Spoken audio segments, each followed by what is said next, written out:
My name's Andy Stepanian. I'm a regular individual, the same as any other person that's occupying a chair right now in this room.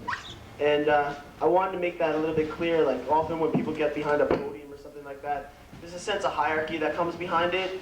And there's something that I want to share with you is that maybe 2/3, maybe 99% of this room is stronger than I am, more intelligent than I am. I'm not claiming to be intelligentsia. I'm not saying what's best for people or what they should or should not do.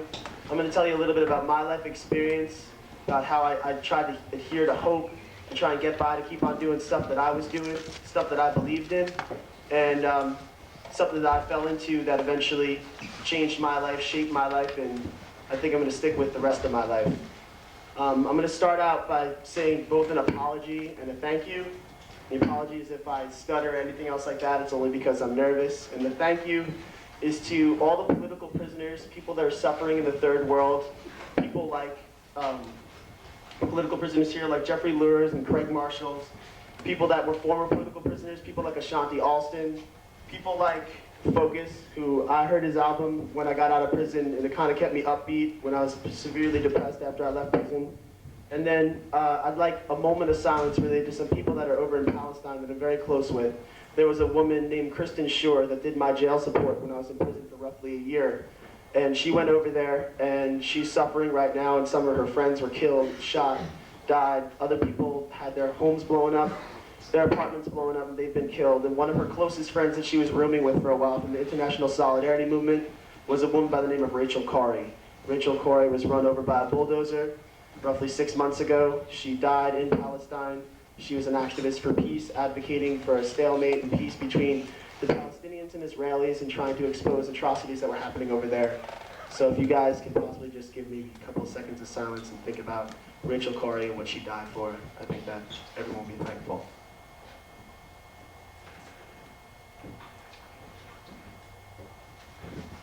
So I'm going to ask you guys a question. How many are unsatisfied with your current standard of living?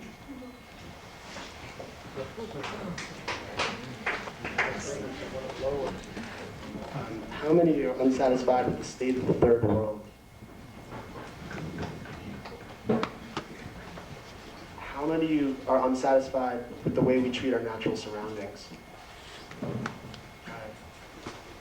And how many of you get appalled when you see a complete disregard for the rights of animals and the suffering that animals have to endure every day? Alright, I think I got almost everybody's hand, and if you didn't raise your hand, and you only raised your hand 2/3 of the time, that's good too. I think we're all here we're united on one front right now to discuss these issues. And undoubtedly most of you agree with the things that I said in those questions. Too often, our dissatisfaction is curbed with the sense of this fodder that we're given. It's very feudalistic. We don't know where to go, we don't know where to turn, we don't know how to act, at what time to act, how to implement our actions, how to be effective in creating social change. We all agree that the system that we live in is shitty. We all agree, and maybe through our music, we like raising our middle fingers at a mass mobilization and a line of police officers that are protecting the WTO or the FTAA or NAFTA, GATT, whatever it is that we're focusing our efforts on. But in between these summit hops that we do, there's things that we don't really understand, that we don't know how to apply ourselves in our daily routine to affect social change. We know that we should educate people, we know that we educate people through music, but when it comes to strategy and what's strategic and keeping hope up in our lives and staying effective is something that is often difficult for people. And sometimes you'll see people go gung-ho about being an activist for 6 months, go die hard and be the most militant vegan straight edger there is out there, and rock the tattoos and everything else, and 6 months later they feel they can't cut it, and they're gone. And I think that there's something that we need to do as a community to attain people for life, because this is going to be a lifelong struggle. We're not going to have our goals achieved very quickly. We will see some goals achieved quickly, but then there are other ones that we won't see in our lifetime, and we need to come to terms with that. So we're going to need lifetime activists that raise children and raise families that are aware of social justice issues. And so we need to keep people for life. We can't have people in and out like this is a fashion show, like this is a trend, this is something that we do on and off, that this is something that we do as a part of self-righteous posturing and sloganeering to carry out our daily routine and stand for something briefly. So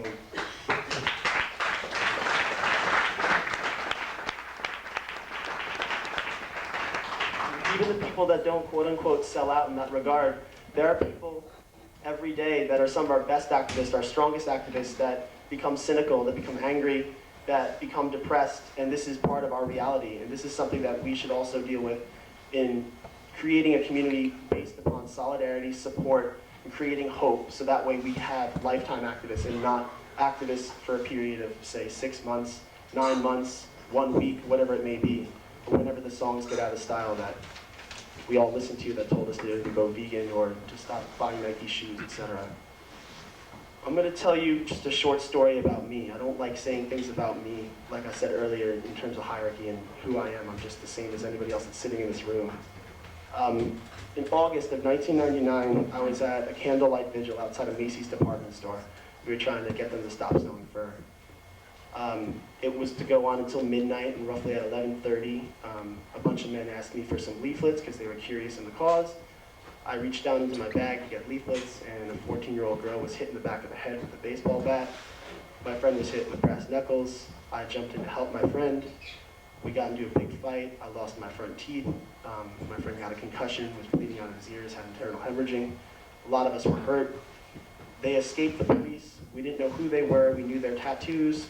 We asked around to local officials. We found out they were people related to the Greek mafia. We didn't know, I'm an activist from Long Island, New York. We didn't know what the Greek mafia wanted to do with us or what they were doing, but it turns out that they own 8 different fur stores on Long Island. And they felt threatened by our presence, and they wanted to break up our group by physical violence. And that's what they did that evening when we were having a candlelight vigil with now many police in presence that were covering our event. And they basically just jumped us with regards to hoping that we wouldn't come back. So, fall of 1999 for Long Island and New York, something changed a little bit. There were roughly 118 ALF actions that went reported in the Northeast regarding to the fur industry, targeting independent furriers and fur chains, different areas of support for the fur industry. And some of them may not have been that strategic and that well targeted, but every single one targeted the fur industry. And over the course of the fall of 1999, Long Island saw that it once had 16 fur shops, 4 of them were closed. That's 1/4 closed over the course of the fall.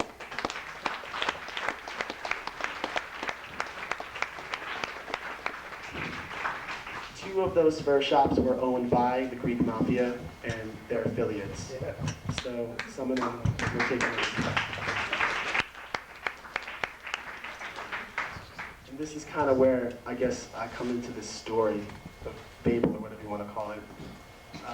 February of 2000, myself and some other individuals paid a visit to some of the Greek furriers. We smashed out all of their windows, threw paint inside. This was the 7th time in 10 days this happened at 2 of the Greek furriers. It was a chain that has 2 stores called Bayshore Furriers. They're a large retail outlet. I was arrested later on that evening by my home by Suffolk County Police and some federal related agents. They weren't actually FBI agents themselves, they were state troopers. And they brought me in for interrogation.